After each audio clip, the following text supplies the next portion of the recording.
नमस्कार, India news देख रहे हैं आप और मैं हूं आपके साथ सचिन दुबे। सीधे आपको ले चलते हैं गोरखपुर, जहां पर सीएम योगी पहुंचे हैं और क्या कुछ कह रहे हैं, सुनिए। कि दूरदर्शिता के कारण आत्मनिर्भर भारत के उस लक्ष्य को प्राप्त करने के लिए कृषि क्षेत्र में भी किसानों को भी हम अधिकाधिक सुविधा उपलब्ध करा सकें, यह उस दिशा में किया जा रहा एक प्रयास का परिणाम है। लेकिन साथ साथ इसमें विशेष रुचि ली है हमारे उर्वरक और रसायन मंत्री माननीय श्री डीवी सदानंद गौड़ा जी ने। मुझे प्रसन्नता है इस बात की कि वह स्वयं हर 15 दिन में इन निर्माणाधीन फर्टिलाइजर प्लांट की स्वयं समीक्षा करते हैं। मैं उन्हें धन्यवाद दूंगा इस बात को लेकर के कि कोविड-19 की त्रासदी के दौरान भी किसानों को फर्टिलाइजर और केमिकल की किसी भी प्रकार की आपूर्ति को बाधित नहीं होने दिया, और जिसका परिणाम था कि उत्तर प्रदेश जैसे राज्य में यहां के किसानों को समय पर उर्वरक और रसायन की आपूर्ति करने में हम लोगों को न केवल उत्तर प्रदेश में सफलता प्राप्त हुई, बल्कि देश के अंदर अन्य किसानों को भी कहीं भी इसकी परेशानी नहीं हुई। यानी सप्लाई चेन प्रधानमंत्री जी के मार्गदर्शन में, रेल मंत्रालय के सहयोग से, उर्वरक और रसायन मंत्रालय ने जिस तेजी के साथ उस दौरान भी खेती किसानी के काम में किसी प्रकार की बाधा नहीं आने दी, वो अपने आप में एक उपलब्धि से कम नहीं। और आज वे स्वयं इस फर्टिलाइजर प्लांट के यहां पे निरीक्षण के कार्यक्रम के साथ आए हैं। प्रोग्रेस कोविड-19 के बावजूद संतोषजनक है और मुझे विश्वास है कि यह प्लांट समयबद्ध ढंग से आगे बढ़ेगा।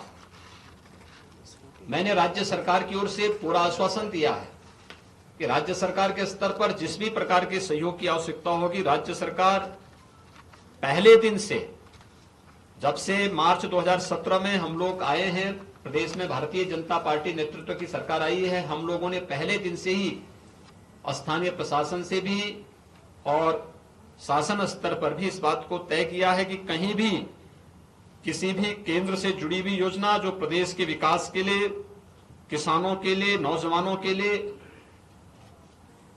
महत्वपूर्ण है, उसमें किसी भी प्रकार की कोई बाधा नहीं आनी चाहिए, और उसी सकारात्मक भाव के साथ सरकार कार्य कर रही है। यहां पर ये फर्टिलाइजर कारखाना लगभग 8,000 करोड़ रुपए की लागत से तो ये प्लांट यहां पर स्थापित हो रहा है। अनुमान करिए जी, इतना बड़ा प्लांट लगना, इतना बड़ा निवेश, एक तो ये गोरखपुर में एक ज्वाइंट वेंचर के माध्यम से यहां पर स्थापित होने जा रहा है। हमारा जो है यहां पर जो प्रक्रिया प्रारंभ हुई है बहुत अच्छे ढंग से, उसकी प्रोग्रेस के बारे में अभी माननीय उर्वरक और रसायन मंत्री जी इसके बारे में बताएंगे ही। लेकिन यह एक उपलब्धि है। 1990 में जो कारखाना बंद हो गया था, जिसकी कोई उम्मीद नहीं थी, प्रधानमंत्री मोदी जी के कारण 2016 में उसका शिलान्यास होता है और उसके बाद इस पे कार्य 18-17 के बाद इसमें कार्य प्रारंभ हुआ। राज्य सरकार ने एक सकारात्मक रुख इसके लिए अपनाया है और मैं इस बात के लिए आश्वस्त करता हूं कि राज्य सरकार के स्तर पर हर प्रकार का सहयोग और समर्थन इस प्रकार के कार्यों की दिशा से उपलब्ध होता रहेगा। हमारा विश्वास है कि बहुत शीघ्र यहां पर यह कारखाना स्थापित हो और इस कारखाने के स्थापित होने के साथ ही यहां के किसानों और यहां के नौजवानों के लिए भी, किसानों के लिए खेती के लिए समय से उर्वरक और रसायन उपलब्ध होना, नौजवानों के लिए स्किल डेवलपमेंट के कुछ सेंटर यहां पे स्थापित होंगे, जिनकी स्किल डेवलपमेंट के माध्यम से फर्टिलाइजर प्लांट में या अन्यत्र उनको सेवा योजन का अवसर भी प्राप्त हो सके। इस पर भी नए कार्यक्रम आगे बढ़ रहे हैं। चिलवाताल को वाटर बॉडी के रूप में यहां की प्लांट के साथ साथ यहां पे जो टाउनशिप बनेगी उसमें शुद्ध पेयजल की आपूर्ति, और हम लोग तो ये भी देखेंगे कि अब हर घर नल की योजना प्रारंभ हो रही है। जल जीवन मिशन में जो बहुत बड़ा कार्य हुआ है, जिसमें प्रदेश के अंदर ग्रामीण और शहरी क्षेत्रों में हर घर तक शुद्ध पेयजल की आपूर्ति होनी है। इस हर घर नल की योजना के लिए हमारे पास सरफेस वाटर की इतनी बड़ी आपूर्ति है। हम लोग इस बात का सर्वे करेंगे इस बार गर्मियों में कि फर्टिलाइजर प्लांट को और यहाँ की टाउनशिप को जितनी पानी की आवश्यकता पड़ेगी, चिलवा ताल से उतनी पानी की आपूर्ति हम लोग उनको देंगे। अगर सरप्लस पानी होगा तो हम उसका उपयोग सिटी के अंदर भी पेयजल के लिए उपयोग कराएंगे, क्योंकि सिटी के अंदर भी हमें शुद्ध पेयजल की आपूर्ति यहाँ के लोगों को मिलना चाहिए। ये हमारा संकल्प है। मैं इस बात को मानता हूं कि क्षेत्र इंसेफ्लाइटिस से ग्रसित क्षेत्र रहा है।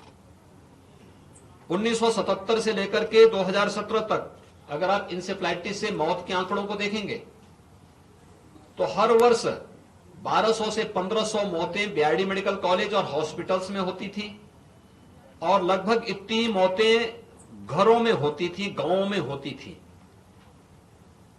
2017 के बाद हम लोगों ने राज्य स्तर पर जो प्रयास प्रारंभ किए, अंतर विभागीय समन्वय के माध्यम से स्वास्थ्य विभाग को नोडल विभाग बना करके दो चीजों पर हम लोगों ने फोकस किया था।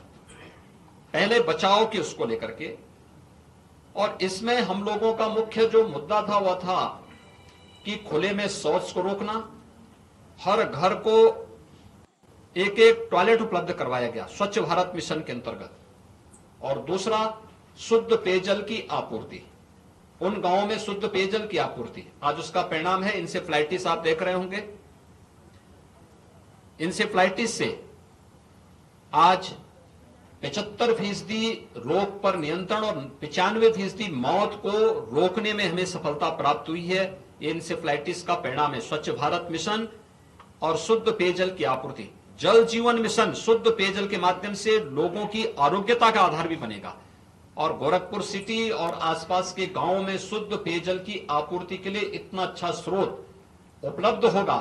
यह एक बड़ा कार्य यहां पर उपलब्ध होगा, लेकिन यह तय होगा इस बात को लेकर के HURL और टाउनशिप के लिए जितने पानी की आवश्यकता होगी, उसके बाद अगर सरप्लस होगा तो हम उसका उपयोग भी करने का प्रयास करेंगे।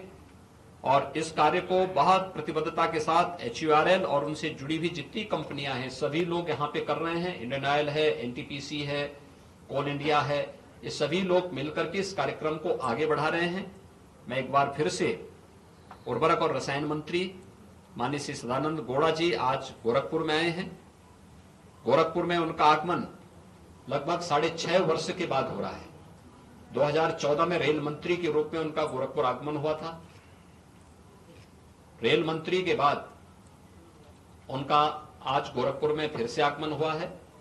प्रदेश आगमन पर और गोरखपुर में आगमन पर गोरखपुर के प्रति उनका विशेष लगाव रहा है, और आज वे आए हैं। अपनी सहजता, अपनी सरलता के कारण उन्होंने जो एक नई कार्य संस्कृति को इस विभाग में फिर से जन्म दिया है, वह बहुत अभिनंदनीय है, सराहनीय है। मैं इसके लिए एक बार फिर से माननीय श्री DV सदानंद गौड़ा जी का, उनके साथ यहाँ पर उपस्थित फर्टिलाइजर के जो सेक्रेटरी हैं श्री राजेश चतुर्वेदी जी का, ज्वाइंट सेक्रेटरी हैं धर्मपाल जी, और पहले दिन से यानी जिस दिन शिलान्यास होना था, शिलान्यास के पहले मेरे पास जो एक व्यक्ति सबसे पहले आए थे कि गोरखपुर में इस कार्यक्रम को कैसे बढ़ाना है, वो थे गुप्ता जी जो इसके CMD हैं। आज भी इस प्लांट के साथ जुड़े हैं और पूरी तत्परता के साथ हर एक कार्य के लिए उनके फोन आते रहते हैं कि हमें यहाँ पे ये सहयोग की आवश्यकता है, यहाँ पर हम इस कार्यक्रम को ऐसे बढ़ा सकते हैं, अगर राज्य सरकार या स्थानीय प्रशासन हमें इस रूप में कर देंगे। बहुत रुचि लेते हैं। ये सभी अधिकारी आए हैं। मैं उन सभी का यहाँ पर हृदय से स्वागत करता हूँ, क्योंकि गोरखपुर हमारी अपनी सिटी है, तो सिटी में काम कोई अच्छा करेगा तो मेरा दायित्व तो बनता है कि मैं उनका स्वागत करूं, उनको हृदय से अभिनंदन करूं। HURL से जुड़ी हुई जितनी संस्थाएं हैं उन्होंने बहुत अच्छा प्रयास प्रारंभ किया है, यहाँ पे अच्छा कार्य किया है। कोविड-19 की चुनौती के बावजूद उनकी प्रोग्रेस संतोषजनक है। जो कुछ काम बाकी है, ये अच्छा समय है काम करने का, अनुकूल वातावरण है। कोविड-19 लगभग समाप्ति की ओर है और इस हम सकारात्मक माहौल में कार्य करके इसको और तीव्रता के साथ आगे बढ़ा सकते हैं। मैन पावर की आपूर्ति होनी है या जहां पे ट्रेंड मैन पावर के माध्यम से इस कार्यक्रम को आगे बढ़ाना है, उस कार्यक्रम को हम तेजी से आगे बढ़ा सकते हैं। टोय और अन्य जो कंपनियां हैं, पीडीआईएल आदि के द्वारा जो ये कार्यक्रम आगे बढ़ाए जा रहे हैं, इसको और तीव्रता के साथ एक साथ सभी कार्यक्रम चलेंगे तो मुझे लगता है कि हम समय से पहले इस कार्य को, इस प्लांट को तैयार करके और उस पर आगे के ट्रायल प्रारंभ हो जाएंगे। और उसके बाद हमारा प्रयास होगा कि आदरणीय प्रधानमंत्री जी को स्वयं गोरखपुर में उन्हें आमंत्रित करके इस प्लांट को यहां पर राष्ट्र को समर्पित करने और किसानों, कृषकों, युवाओं को आत्मनिर्भर भारत के इस लक्ष्य को प्रदान करने में एक नया मील का पत्थर साबित होगा। इतना बड़ा निवेश बहुत दिनों के बाद गोरखपुर में, यानी फर्टिलाइजर कारखाना भी लगेगा, 8,000 करोड़ रुपए का निवेश ये है, और साथ साथ एम्स गोरखपुर में लगभग अंतिम चरण में उसका काम भी चल रहा है। तो ये दोनों बड़े प्रोजेक्ट गोरखपुर के हैं और भी बड़े बड़े कार्य यहाँ पे चल रहे हैं। तो स्वाभाविक रूप से विकास की एक नई ऊंचाइयों को गोरखपुर प्राप्त कर रहा है। उसमें HURL एक बहुत बड़ा रोल अदा कर रहा है। मैं एक बार फिर से माननीय श्री टीवी सदानंद गौड़ा जी का आज की इस पीसी में और इस निरीक्षण कार्यक्रम के दौरान अभिनंदन करता हूं और मैं उन्हें सादर आमंत्रित भी करता हूं कि वह यहां पर इस प्लांट की प्रोग्रेस के बारे में यहां पर मीडिया के माध्यम से आप सबको अवगत कराने का कष्ट करें। माननीय Shri TV Sadananda Gowda. Friends, Honorable Chief Minister has explained the issues pertaining to this Gorakhpur plant in detail. But it is my responsibility to thank him because the Chief Minister himself, how much dedication he has in each and every developmental activities of the state. As he rightly said, I came somewhere in 2014 to Gorakhpur. As a railway minister, there was an accident, and at that time, Honorable Chief Minister was the parliament member. Today, when I landed in Gorakhpur, I was surprised to see whether it is a Gorakhpur or not.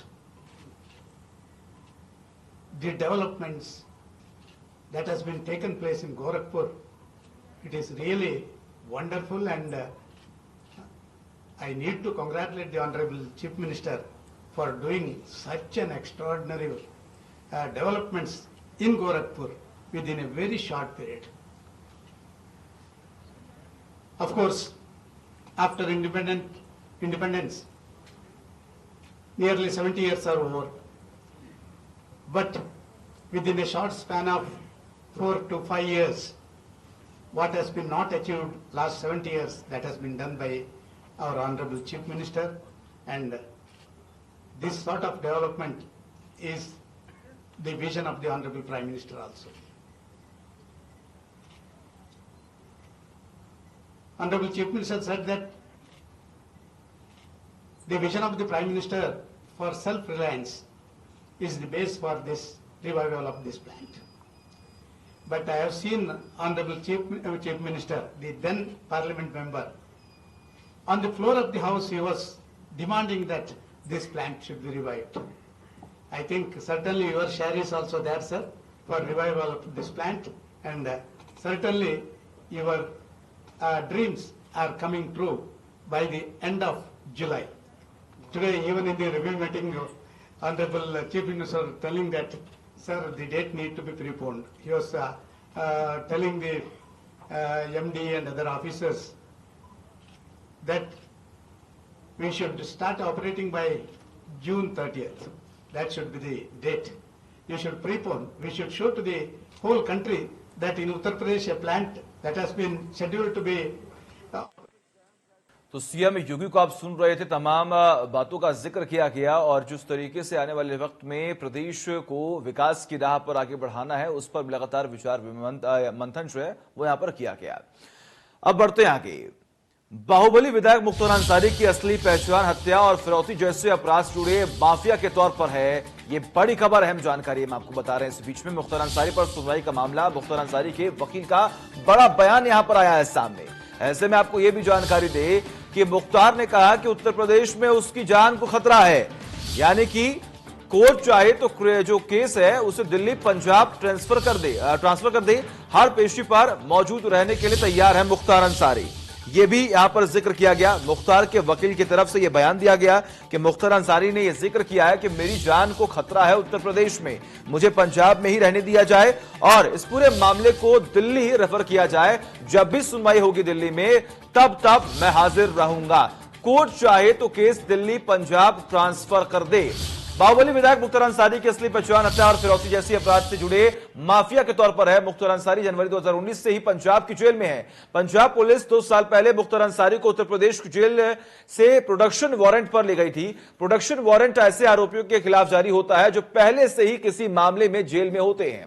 Mukhtar को Punjab police पहले मोहाली ले गई और वहां से रूपनगर यानी रोपड़ jail में shift कर दिया गया। उसके बाद से उत्तर प्रदेश पुलिस लगातार पंजाब पुलिस के पास गई और उत्तर प्रदेश में चल रहे मामलों की जांच के लिए मुख्तार की कस्टडी मांगी, लेकिन हर बार उसे खाली हाथ लौटना पड़ा। यह मामला इतना गंभीर हो गया है कि सुप्रीम कोर्ट तक पहुंच गया। यूपी सरकार के वकील को यहां तक कहना पड़ा कि पंजाब सरकार बड़ी बेशर्मी के साथ मुख्तार अंसारी के पीछे खड़ी है, यानी मुख्तार अंसारी को पंजाब सरकार का राजनीतिक संरक्षण मिल रहा है। पंजाब सरकार ने सुप्रीम कोर्ट में हलफनामा दाखिल करते हुए कहा कि मुख्तार अंसारी की सेहत ठीक नहीं है, इसलिए उसे उत्तर प्रदेश पुलिस के हवाले नहीं किया जा सकता। इस मामले में अलका राय की चर्चा बहुत जरूरी है, जो कि उत्तर प्रदेश के मोहम्मदाबाद से विधायक है।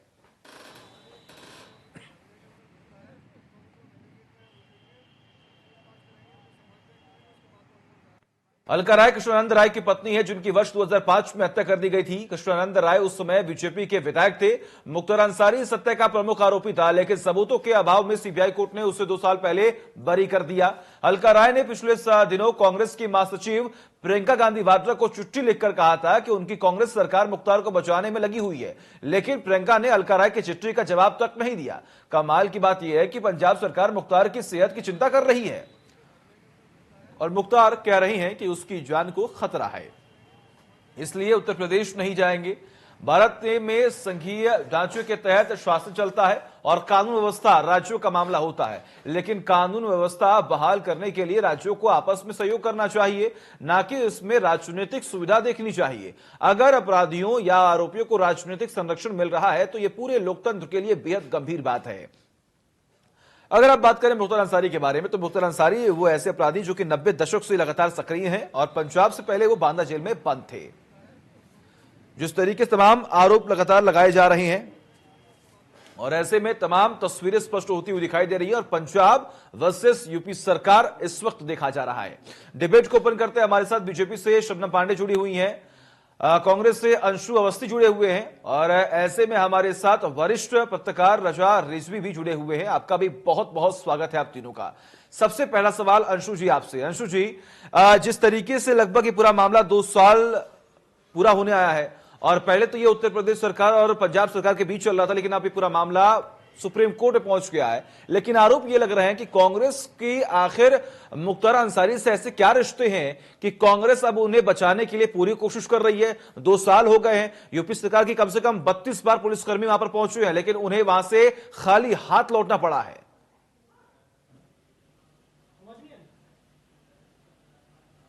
देखिए सचिन जी अगर मुख्तार अंसारी पे कई सारे डिबेट आपके भी न्यूज चैनल पर हो चुके हैं और दूसरे चैनलों पर भी हो रहे हैं।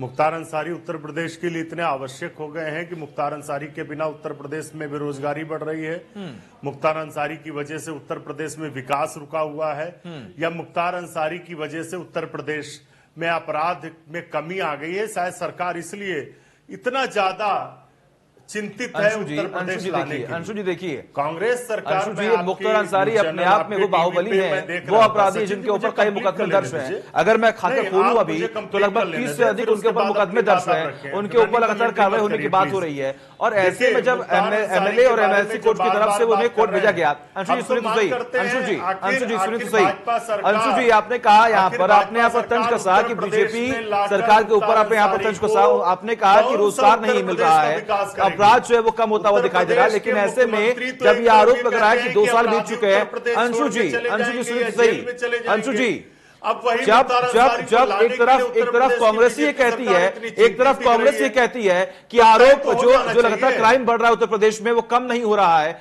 लगातार बीजेपी सरकार में क्राइम बढ़ता ही जा रहा है। और जब उत्तर प्रदेश सरकार कार्रवाई कर रही है तो आप कहीं ना कहीं तमाम अपराधियों को संरक्षण दे रहे हैं।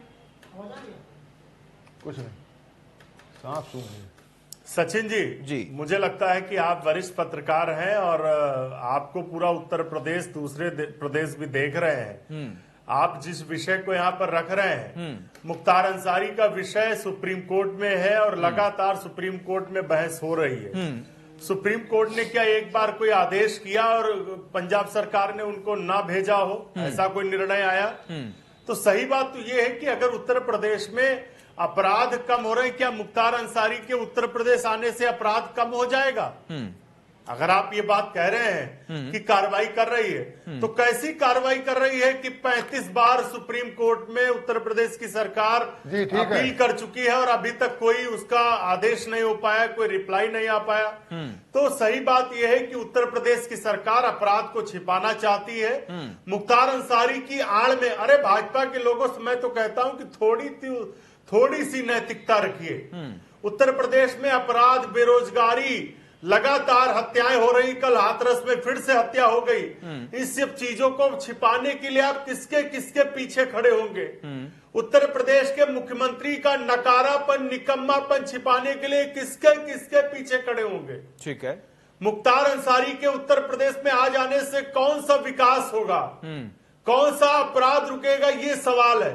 हम तो अनुरोध करते हैं कि बीजेपी बताए कि आखिर मुख्तार अंसारी को वो क्यों नहीं ला पा रहे हैं। सवाल तो उनके ऊपर है। ठीक है, वो ठीक सिर्फ है। इस पर इसका राजनीति कर रहे हैं। इन तमाम सवालों का इसलिए कि मुख्तार अंसारी अंशु जी, मुसलमान है इन तमाम और सवालों का बीजेपी जवाब हम को शबनम पांडे से ले लेते हैं। शबनम पांडे जी, चर्चा में हिस्सा चाहिए। और कहीं ना कहीं देखिए, जिस तरीके से कांग्रेस लगातार ये आरोप लगाती रही है कि जो बीजेपी है वो तमाम आरोपों को खारिज करते हुए, छुपाते हुए, तमाम मुद्दों को छुपाते हुए सिर्फ और सिर्फ मुख्तार अंसारी के पीछे पड़ी हुई है। ऐसा क्यों?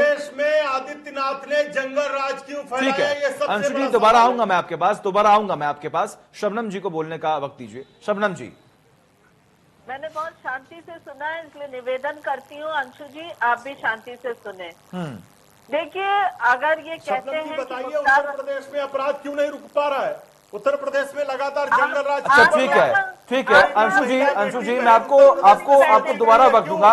आऊंगा मैं आपके पास, आपको भी वक्त दूंगा। मैंने आपको वक्त दिया, आपने बोला, आपको मैंने वक्त दिया, आपने बोला। क्यों अंशु जी देखिए, बेरोक-टोक अगर आप चर्चा करेंगे तो ये जो डिबेट होगी ना वो बिल्कुल सही तरीके से होगी। मैं आऊंगा आपके पास। हमारे साथ आशीष सिन्हा जो कि डिप्टी एडिटर है वो जुड़े हुए हैं। आशीष सिन्हा जी, लगातार विरोध किया जा रहा है कांग्रेस की तरफ से, भाई जो बीजेपी है लगातार कार्रवाई कर रही है, लेकिन ऐसे में जब कांग्रेसी ये कहती है कि आखिर बीजेपी क्राइम खत्म नहीं कर पा रही है और जब बीजेपी कार्रवाई कर रही है तो कांग्रेस की तरफ से संरक्षण दिया जा रहा है।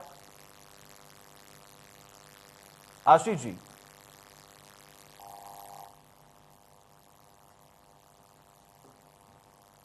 सरकार है वो बचाने की कोशिश कर रही है, ये आरोप था जी, जिसका आज पंजाब सरकार ने मामले की सुनवाई के दौरान खंडन किया। पंजाब सरकार ने ये कहा कि मुख्तार हमारे लिए एक अपराधी है, अपराधी से ज्यादा कुछ नहीं है और उसके खिलाफ जो FIR दर्ज हुई है उसमें हम कानून सम्मत काम कर रहे हैं।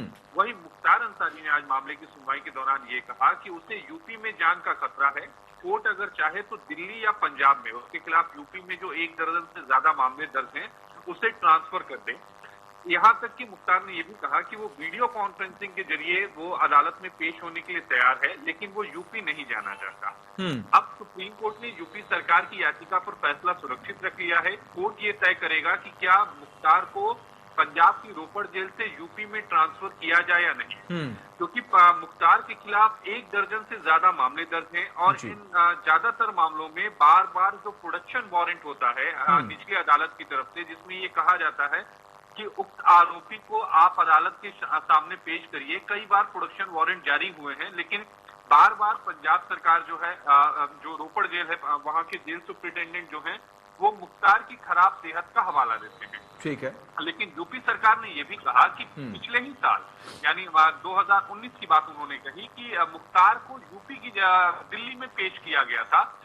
पंजाब सरकार यूपी को नहीं भेजना चाहती, लेकिन दिल्ली में पेश करने से उन्हें कोई परहेज नहीं है। अब कोर्ट को यह तय करना है कि क्या मुख्तार को यूपी शिफ्ट किया जाए या नहीं किया जाए। ठीक है, बिल्कुल।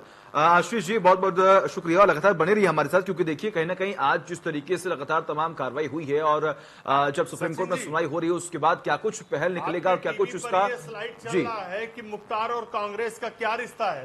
तो अंशु जी मैं आऊंगा आपके पास, आऊंगा। ये डिबेट आज ये डिबेट इसलिए रखी गई है क्योंकि कांग्रेस की तरफ से लगातार संरक्षण जो है मुख्तार अंसारी को दिया जा रहा है। अंशु जी मैं आऊंगा आपके पास, शबनम जी को बोलने का वक्त दे, शबनम जी को बोलने का वक्त दे। अंशु जी आऊंगा मैं आपके पास, अंशु जी आऊंगा मैं आपके पास। सुप्रीम जी कोर्ट में मामला है तो कांग्रेस की स्लाइड क्यों चला रहा है इंडिया न्यूज? जवाब दीजिए। इंडिया न्यूज आखिर कांग्रेस से क्यों जोड़ रहा है मुख्तार अंसारी को? अंशु जी आखिर ये बताइए आप बौखला क्यों रहे हैं? आखिर कांग्रेस इतनी बौखला क्यों रही है? अगर मुद्दा उठा है, अगर मुद्दा उठा है, अगर विपक्ष कई सवाल खड़े कर रहा है, उस पर बातचीत करना कितना गलत है? आप बौखला क्यों रहे हैं? आखिर कांग्रेस क्यों बौखला रही है? अगर मुद्दा उठ रहा है तो उसका जवाब दीजिए। आप डिबेट में आए, उनसे बातचीत कीजिए। जब शबनम जी जवाब दे रही है, आपके सवालों का जवाब जब शबनम जी दे रही है तो आप सुनिए। अंशु जी मैं आपको वक्त दूंगा मैं। शबनम जी को बोलने का मौका दीजिए। मामला है तो आप कांग्रेस से रिश्ता कैसे बता सकते हैं? अलका राय जी जब गुहार करती हैं तो वो जवाब नहीं देती हैं। उत्तर प्रदेश में लगातार कोई दिन नहीं जाता जब एक बच्ची का बलात्कार न होता हो, जब महिलाओं की हत्या न होती हो, जब डकैती न पड़ती हो, उसका जवाब नहीं इनके पास। क्या मुख्तार अंसारी के उत्तर प्रदेश आ जाने से अपराध रुक जाएगा? ये सबसे बड़ा सवाल है। उत्तर प्रदेश में अपराध कैसे रुकेगा? इस पर कोई काम उत्तर प्रदेश के मुख्यमंत्री नहीं कर रहे हैं। बीजेपी सरकार सिर्फ अपराधियों को संरक्षण दे रही है। देना ही वजह है कि कानून व्यवस्था कहीं की खराब होती है जब विपक्ष विकास में अरे आप मुख्तार अंसारी को उत्तर प्रदेश लाकर क्या बनाना चाहते हैं? क्या सलाहकार बनाना चाहते हैं? इतना क्यों चिंतित है मुख्तार अंसारी के लिए? पीड़ितों के खिलाफ इस तरीके से आप माफियाओं के साथ खड़े होंगे, यही वजह है कि आज आप हाशिए में हैं और आपके नेताओं को अगर बयान देना पड़ता है कि किसी तरीके से राजनीतिक जमीन ढूंढे। आपको ये देखना चाहिए कि मुख्तार अंसारी ने प्रदेश की जनता के साथ कितना अत्याचार किया है। आपको मुख्तार अंसारी के स्वर में नहीं बोलना चाहिए, कानून व्यवस्था के स्वर में बोलना चाहिए। ठीक है। इस तरीके की कारगुजारी आज कांग्रेस पार्टी की सामने। ठीक है अंशु जी, देखिए अब आऊंगा मैं आपके पास। हमारे साथ वरिष्ठ पत्रकार रिजवी जी भी जुड़े हुए हैं। रिजवी जी आपको क्या लगता है? ये जो लगातार उत्तर प्रदेश सरकार और पंजाब सरकार के बीच में ये जो घमासान जारी है, ये कितना सही है? और क्या सच में कांग्रेस चाहती है कि मुख्तार अंसारी उत्तर प्रदेश ना पहुंचे? बीजेपी ने कितने नए कोर्ट खोले गए, कितने अपराधियों के मुकदमों का निस्तारण किया गया, कितने अंशु जी देखिए, शबनम जी एक मिनट। अंशु जी देखिए, चर्चा ऐसे नहीं होती है, सुनिए तो सही। अंशु जी सुनिए, चर्चा ऐसे नहीं होती है। मैंने आपको वक्त दिया, बेरोक-टोक आपको सबने सुना, अब आप भी सुनिए। आप भी सुनने की हिम्मत तो रखिए, अंशु जी सुनने की हिम्मत तो रखिए। ये झूठ बोलने वालों की पार्टी है रिजवी जी आखिर ये जो सियासत चल रही है उत्तर प्रदेश सरकार और पंजाब सरकार के बीच में, ये कितना सही और कितना गलत? अपराधियों को इन्होंने जेल भेजा, कितने अपराधियों को इन्होंने सजा दिलवाई, कितने अपराधियों को इन्होंने फास्ट ट्रैक कोर्ट में ट्रायल करवाया, जवाब नहीं इनके पास। अंशु जी जिस मुद्दे पे बैठे उससे तो भाग रहे हैं। ठीक है, बताइए शबनम जी, नए न्यायालय खोले अपने अपराधियों पर, जल्दी ट्रायल पूरा हो, अंशु जी अपराधियों को जल्द से जल्द सजा मिले, उसके लिए क्या प्रावधान किया सरकार ने? बताइए। आप सिर्फ मुख्तार अंसारी पर राजनीति इसलिए कर रहे हैं कि वो एक मुसलमान है। सामने आ रहे हैं। आप सिर्फ हिंदू और मुसलमान की राजनीति बीजेपी करती है। अंशु जी चलिए ठीक है। अजय राय को तो आप पहचानते होंगे, अजय राय का नाम तो आपने सुना ही होगा। अंशु जी, अजय राय का तो नाम आपने सुना ही होगा, उनकी वाइफ का नाम आपने सुना होगा। जब उनकी वाइफ ने प्रियंका को पत्र लिखा तो उस पत्र का जवाब क्यों नहीं दिया गया अभी तक? अंशु जी, सरकार में अपराध पर नियंत्रण क्यों नहीं लग पा रहा सचिन दुबे? अंशु जी देखिए, माफ कीजिएगा अंशु जी, जब यहाँ पर कार्रवाई हो रही है, अंशु जी जब कार्रवाई हो रही है तो आप ही उन्हें संरक्षण दे रहे हैं और अब सवाल कर रहे हैं मुझसे, आप सवाल मुझसे कर रहे हैं कि उत्तर प्रदेश में क्राइम कम क्यों नहीं हो रहा है, और जब इसका जवाब शबनम पांडे दे रही हैं तो आप उनसे जवाब सुनना नहीं चाह रहे हैं। अंशु जी देखिए, डिबेट ऐसे नहीं होती है। अगर आपको अपनी बात रखने का वक्त दिया गया है तो दूसरों को मिलना चाहिए। उत्तर प्रदेश की राजधानी में लखनऊ में मुख्यमंत्री की नाक के नीचे डकैती पड़ती है, लूट होती है, अपराध क्यों बढ़ रही है, सबसे बड़ा विषय है। तो उसका जवाब तो सुनिए। शबनम पांडे जी जवाब दे तो रही हैं, वो तो सुनिए। आप वो सुन नहीं रहे हैं, सिर्फ अपनी बातें रखे ही जा रहे हैं। बीजेपी नेताओं के पास जवाब नहीं है, ये सिर्फ यहाँ पर चैनल पर हिंदू मुसलमान की राजनीति करने आते हैं, इसलिए कि मुख्तार अंसारी मुसलमान है। और अंशु जी, ये सिर्फ और सिर्फ कांग्रेस की बौखलाहट है जो अब देखी जा रही है। आप सुनने को तैयार ही नहीं है, सिर्फ अपनी बात रखे ही जा रहे हैं। ऐसे डिबेट नहीं होती। अंशु जी की ऑडियो कम की जाए, ठीक है रिव्यू जी, ठीक है शबनम जी मैं आऊंगा आपके पास, आऊंगा मैं आपके पास। रिजवी जी, आप अपनी बात रखें यहां पर कि जिस तरीके से लगातार जो सियासत गर्म हो रही है, आखिर ये कितना सही और कितना गलत?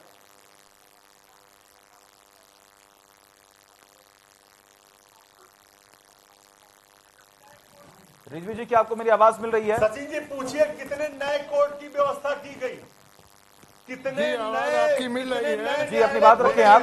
लेकिन अपराधियों को ट्रायल करा के इंडिया न्यूज चैनल को पूरा हाईजेक कर लिया है जी अंशु अवस्थी ने, जी पूरा हाईजेक कर लिया है अंशु अवस्थी ने सचिन जी। और सचिन जी, क्या ऐसे ही डिबेट होगा? नहीं, जवाब मतलब अगर मैं बोलूंगा तो यही बोलेंगे? ये क्या है, ये कौन सा तरीका है चैनल का? तो कोई बोलेगा तो यही बोलेंगे, तो इन्हीं को बुला के बैठा लीजिए, अकेले यही बोले फिर। ठीक है अंशु जी देखिए, करा लीजिए, हम लोग खाली दर्शक बने रहे। ठीक है, हम तो अनुरोध या तो इनकी अंशु जी का ऑडियो कम करे, पहले जी। रिजू जी अपनी बात रखे। चलिए ठीक है। अच्छा अंशु जी, क्या आपको मेरी आवाज मिल रही है? अंशु जी, क्या आपको मेरी आवाज मिल रही है? नहीं, मुझे आपकी आवाज नहीं मिल रही, मुझे सिर्फ उत्तर प्रदेश में अपराधियों की आवाज सुनाई पड़ रही है। उत्तर प्रदेश नहीं, देखिए अंशु जी फिर ये बौखलाहट है, ये कांग्रेस की बौखलाहट है। जब आज डिबेट रखी गई है इस मुद्दे पर और जब सवाल खड़े हो रहे हैं, जब मुद्दा उठता है किसी भी मुद्दे को लेकर, चाहे वो क्राइम को लेकर, चाहे वो बेरोजगारी को लेकर, इंडिया न्यूज हमेशा उस मुद्दे पर बातचीत करता है। लेकिन आज जब कांग्रेस पर सवाल खड़े हो रहे हैं तो ये आपकी बौखलाहट है कि आप लगातार बोल रहे हैं, बेरोक आप बोले जा रहे हैं। लेकिन ऐसी डिबेट नहीं होती, अंशु जी, ऐसे डिबेट नहीं होती। अपना टाइम खर्च करते हैं, 1 घंटा आपके चैनल पर बैठते हैं और एक आदमी अपना हाईजेक किए हैं पूरा चैनल। ये आपसे पूछते रहेंगे, हम अपनी बात रख ना सके।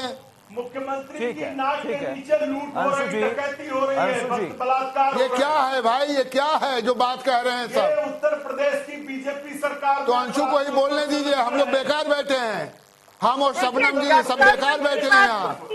जनता नकार चुकी है, तो ये जहाँ वही बोलने लगते हैं। कितने नए न्यायालय खोले गए, कितने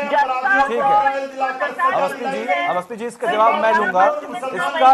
इसका जवाब, ये सवाल मैं करूंगा, जवाब शबनम पांडे देंगी।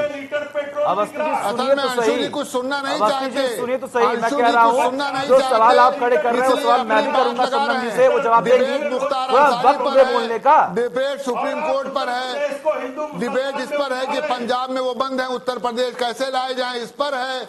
और वो डीजल और पेट्रोल का डिबेट कीजिएगा तो उस पर डीजल पेट्रोल की बात हो जाएगी। उत्तर प्रदेश एक सब्जेक्ट जो आपने दिया उस सब्जेक्ट पे डिबेट कराइए।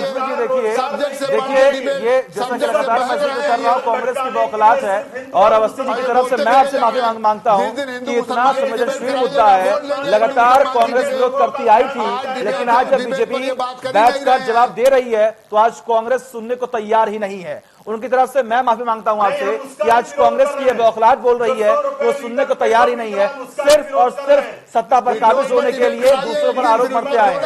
पेट्रोल के डिबेट पर उत्तर प्रदेश में 10,000 करोड़ गन्ना किसानों का बकाया। ये आपका इंडिया न्यूज का 1 घंटे का स्लॉट 1 से 2 खराब कर दिया भाई। कोई बात नहीं, ठीक है रिजवी जी, ठीक है अवस्थी जी देखिए वक्त की बहुत कमी है हमारे पास। देखिए उसके वक्त की बहुत कमी है। ऐसा मत कुछ कीजिए कि हमारा ये घंटे का शो सच में खराब हो। और ऐसे में अवस्थी जी सुनिए तो सही, आप सुन क्यों नहीं रहे हैं? आखिर ये बौखलाहट किस चीज की है? आखिर क्यों बौखला गए हैं? आखिर क्यों बौखला गए हैं जी? आप इसका जवाब दीजिए, इसका जवाब दीजिए। डिबेट का मतलब ही खत्म हो जाएगा। अगर अंशु चिल्ला के बोल सकते हैं तो हम लोग भी चिल्ला के बोल सकते हैं, ऐसा नहीं है, लेकिन डिबेट का सच खत्म हो जाएगा। आप जनता की आवाज सवाल अब हम बात कही नहीं पा रहे हैं अपने। इसमें 100 रुपए लीटर पेट्रोल क्यों?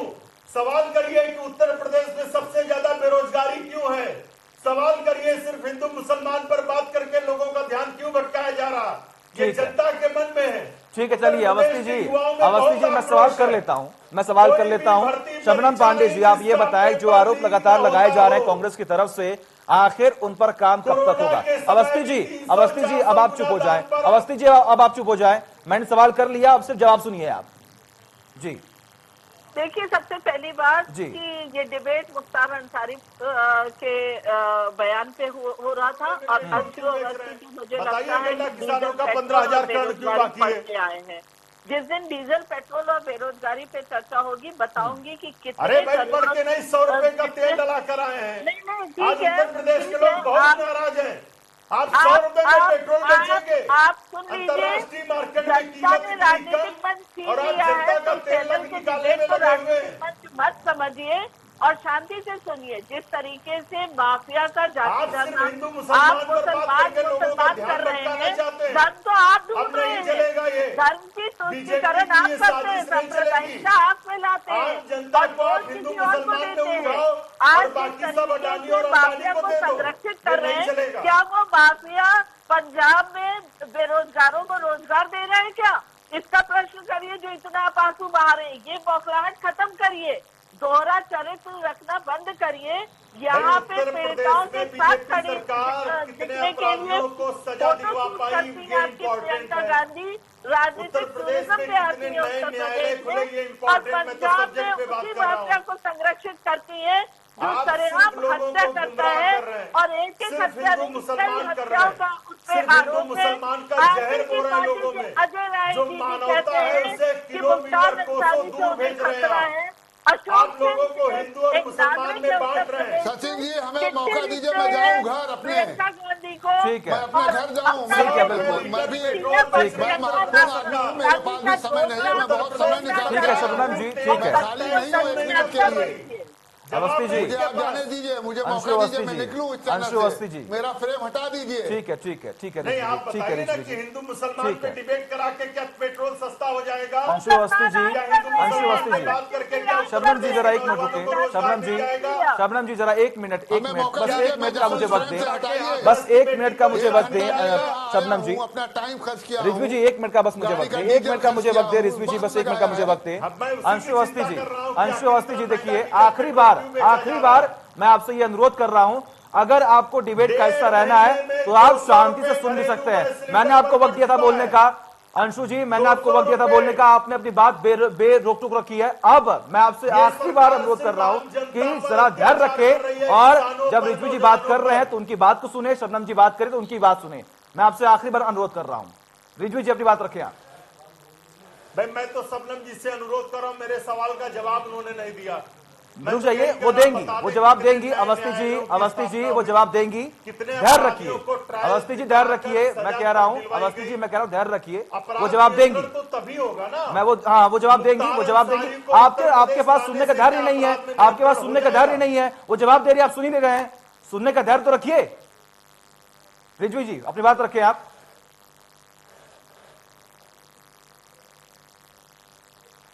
देखिए ऐसा है कि मुख्तार अंसारी, टेलर टोला, यूसुफपुर, गाजीपुर में 30 जून 1957 को ये पैदा हुआ है जी।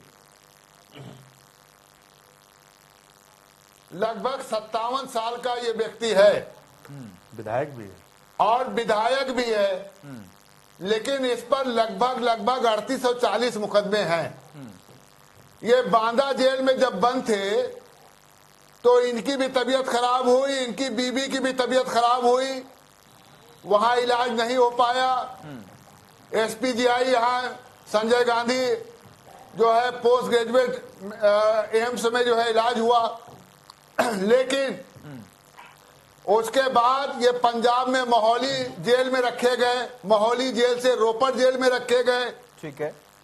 कल मुख्यमंत्री ने ताज होटल में एक चैनल के प्रोग्राम में साफ कहा, एक चैनल के एंकर ने पूछा था उनसे कि साहब उनका नाम लेके कि साहब मुख्तार अंसारी जो है वो पंजाब में हैं और जो है वो उत्तर प्रदेश नहीं आ रहे हैं, और उत्तर प्रदेश लाने की उत्तर प्रदेश सरकार कार्रवाई कर रही है और उसको लाने के लिए सरकार सुप्रीम कोर्ट में भी लगी हुई है।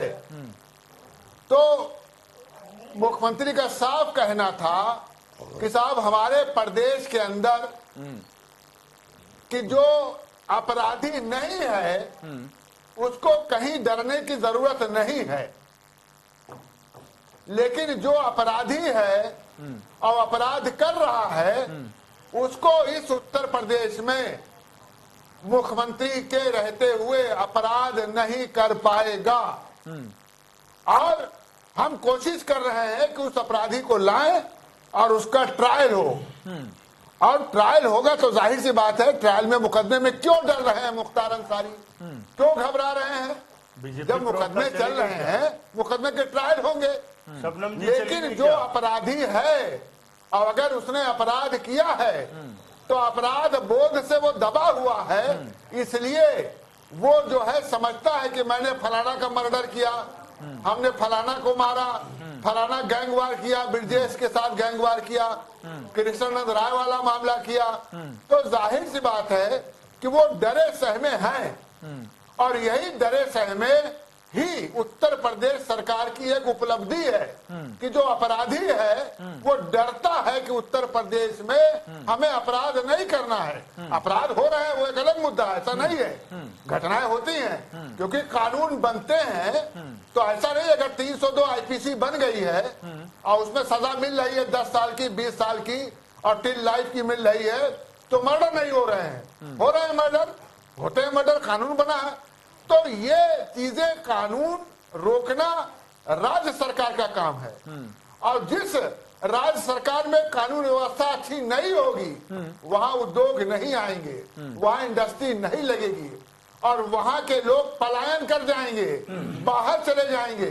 मजदूर जैसे बंबई जाते थे, आप देखिए कोविड-19 के बाद बंबई से मजदूर आए, हरियाणा से मजदूर आए, जयपुर से वापस आए प्रवासी मजदूर, उसमें आप समझिए 60% लोग उत्तर प्रदेश में रुक करके अपना छोटा से रोजगार शुरू कर रहे हैं, और इसीलिए उत्तर प्रदेश में अच्छी रेवेन्यू आई है और इसीलिए जीडीपी भी बढ़ी है। तो जो प्रवासी भारतीय गए वो यहाँ रह गए 60%, और वो रह करके अपना रोजगार कर रहे हैं। तो अगर माहौल अच्छा मिलेगा, क्राइम नहीं रहेगा, तो बड़े बड़े इंडस्ट्री भी यहाँ पर आएंगे। और अगर उत्तर प्रदेश में आपराधिक की घटना बढ़ती रहेगी तो कोई भी इंडस्ट्री यहाँ आने वाली नहीं है, इसलिए योगी जी अपना माहौल बना रहे हैं। ठीक है रिजवी जी, कुल मिलाकर बीजेपी सरकार जो कार्य कर रही है उससे आप संतुष्ट हैं? आपका ये कहना है कि अगर सही तरीके से क्राइम पर कंट्रोल किया गया तो आने वाले वक्त में जो प्रदेश है वो विकास की राह पर आगे बढ़ेगा। ठीक है अवस्थी जी, अब एक सिंपल सा सवाल मेरा आपसे ये है कि जिस मुद्दे पर आज ये डिबेट रखा गया है, पता नहीं क्या क्या बातें हो गई और क्या क्या इसमें तमाम आरोप प्रत्यारोप लग गए, लेकिन ऐसे में सिर्फ एक छोटा सा सवाल, जवाब भी मैं चाहूंगा आपकी छोटाई दे कि आखिर मुख्तार अंसारी डर क्यों रही हैं? देखिए डर ही तो है, ये डर ही है, क्योंकि जब लगातार उनके पास कम से कम 30 से 32 बार पुलिसकर्मी पहुंचे हैं, उत्तर प्रदेश पुलिस पहुंची है, तो उन्होंने ये कहा कि मेरी हेल्थ ठीक नहीं है इसलिए मैं ट्रेवल नहीं कर पाऊंगा। तमाम डॉक्टरों ने भी क्या कहा कि उन्हें बीपी है, शुगर है, डिप्रेशन है, बैक है, यानी कि पीठ में दर्द है, इसलिए वो ट्रेवल नहीं कर पाएंगे। क्या ये जो वजह दी जा रही है ये वाजिब है?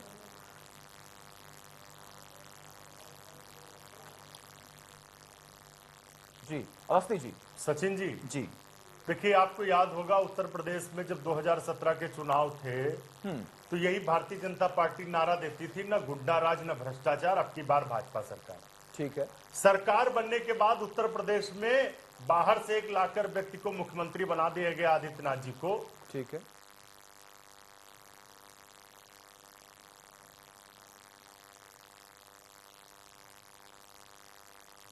चलिए ठीक है, लेकिन ऐसे में हमारा संपर्क जो है वो रिजवी जी और अंशु अवस्थी से टूट चुका है। सीधे रुक करते शबनम जी के पास। शबनम जी, अब उत्तर प्रदेश पुलिस ये बोल रही है कि हम इलाज करवाएंगे मुख्तार अंसारी का, मुख्तार अंसारी को पंजाब से उत्तर प्रदेश आने की अनुमति जो है वो मिल जाए। लेकिन ऐसे में अब जब सुप्रीम कोर्ट ने ये कह दिया है कि अब हम सोचेंगे, विचार विमर्श करेंगे, और ऐसे में अगर वीडियो कॉन्फ्रेंसिंग के जरिए मुख्तार अंसारी को प्रेजेंट रहने की अनुमति मिल गई तो फिर सरकार क्या करेगी?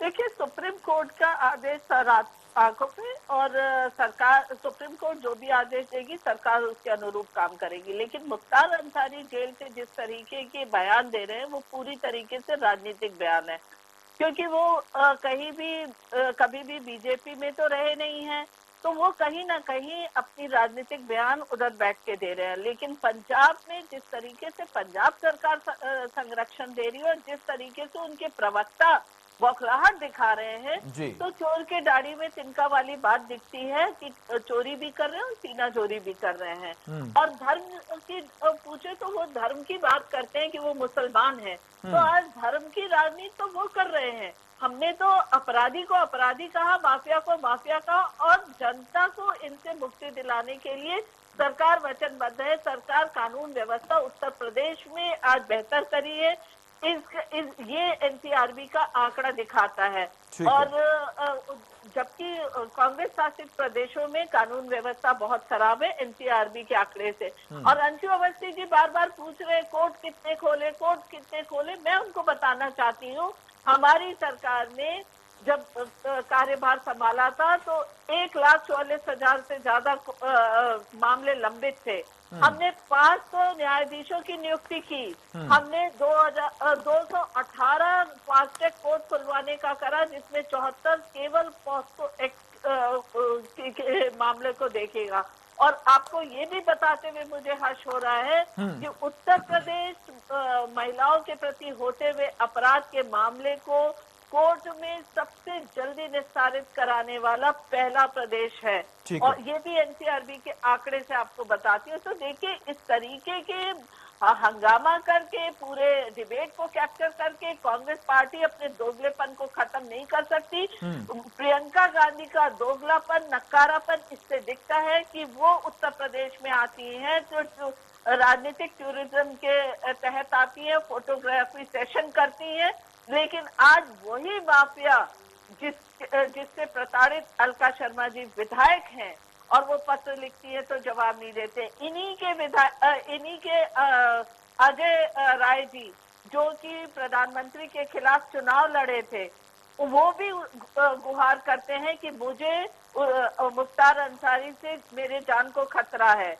एक अशोक सिंह एक नागरिक है उत्तर प्रदेश का और उसी जनपद का नागरिक है, उसने प्रियंका गांधी को पत्र लिखा कि उनके भाई को मार दिया मुख्तार अंसारी ने, और उसके बॉडीगार्ड ने जब बयान देने का किया तो बॉडीगार्ड को भी मार दिया। लेकिन उसके बावजूद अगर प्रियंका गांधी यहाँ के नागरिक को उनके प्रति संवेदना रखती। चलिए ठीक है शबनम जी, ठीक है शबनम जी, बहुत बहुत शुक्रिया आपका। अंशु अवस्थी जी आपका भी बहुत बहुत शुक्रिया, और रिजवी जी आपका भी बहुत बहुत शुक्रिया, आपने कीमती वक्त हमें दिया और इस चर्चा में आप शामिल हुए। ऐसे में अगर हम बात करें तो ये जो उत्तर प्रदेश सरकार और वर्सेस पंजाब सरकार की जो ये लड़ाई चल रही है, देखना बहुत दिलचस्प होने वाला कि आखिर ये जो रार है कब खत्म होने वाली है। वक्त एक छोटे से ब्रेक का, खबरों का सिलसिला लगातार जारी है।